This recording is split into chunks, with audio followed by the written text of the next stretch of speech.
Hi, everybody. Hi, and hello. There's Wes. Goodbye. We got little Izzy here. You might see her head popping up in this video.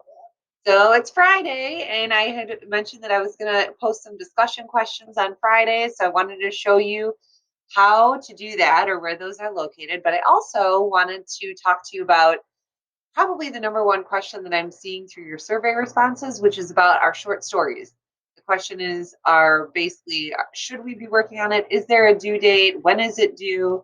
And the answer to that is that right now, all reading and writing is optional.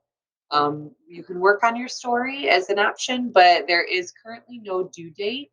That might change based on if our return to school, if that date is pushed back further, then I might change that and say, okay, at this point now you should be working on your story and this is the new due date. But for now, it's optional.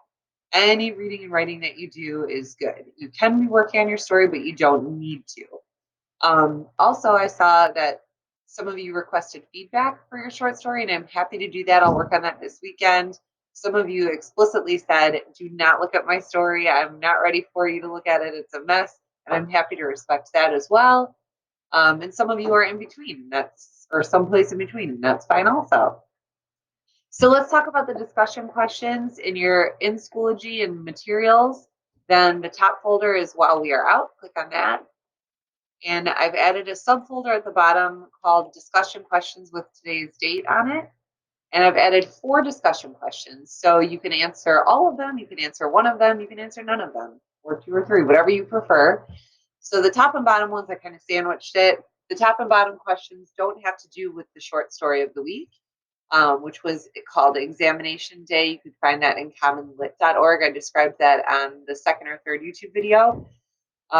So the top and bottom questions ask about how is your workload, not just in language arts, but overall, or what are you reading this week? Anything good, anything that you would recommend? The top or the middle 2 questions are about the story of the week called Examination Day. So you can respond either directly to the question, or once we start getting responses from other classmates, you can respond to their responses. I would just ask that no matter what you write, that you keep it positive and focused on the topic. So that's about it. I hope you're all doing good, getting outside, that you're balancing screen time with work, with being outside and enjoying your youth and taking care of yourselves. Over here, we're doing well, staying isolated and healthy and all of that good stuff. So take care. Let me know if you have any questions, and we'll be in touch soon. Bye.